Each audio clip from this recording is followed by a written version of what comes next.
Hey Autofiber team, are you one of those people that never knows what to do with your hands? Well, in this video, I'm gonna tell you when I use my hand in a mitt and when I don't. Okay, at Autofiber, we have all kind of things where you can put your hands in. We got double flips, we got glass flips, we got wheel flips, we have zero cuff mitts and dragon and wash monster pads.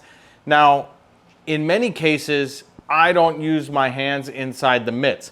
But what I will say is if you have a tendency to drop things, and you've seen our other videos which recommend having multiple of each product, if you have the tendency to drop things or maybe you're a little bit clumsier, putting your hand in the mitt is beneficial because you're not dropping this. This thing is not coming off your hand this way once it's inside the mitt. And that also kind of does give you a little bit of leeway to get inside.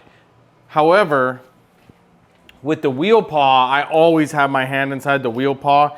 This is pretty much primarily designed to be worn. So I do use this. This is our new wheel cleaning tool. And I use this exclusively. And you see how I'm using it to get in between spokes and behind spokes.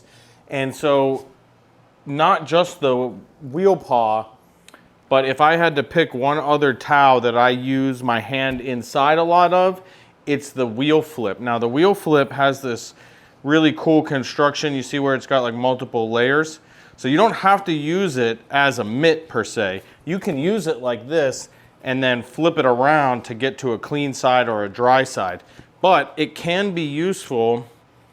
I'll put my hand in here so that there's only one layer, and I use that when I'm drying a vehicle off. Because the wheel spokes are so tight, it kind of makes sense, and I have larger hands, so it's harder for me to accurately get into the wheel spokes to dry the wheel or clean the wheel with the wheel flip without having my hand in it. It's a little bit better when it's in there. I can kind of dry it off. I can use my finger at the end to get in. But all of our products are really designed to be personal preference with the exception of a few.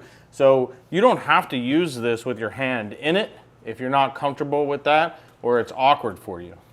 Now, one cool thing is we make a lot of tools that are designed to go inside so your hand doesn't have to. For example, the reacher kit can go on one of our glass flip towels of varying kinds. We got a bunch of different glass flips, but it can go into the reacher kit, and then the reacher kit takes the place of your hand, so you don't have to worry about that. And then we also have the mitt on a stick, which has a dreadnought drying attachment as well as a wash attachment. All right, I'm interested in knowing in the comments whether or not you tend to use your hand, a tool, or no hand inside the mitt at all.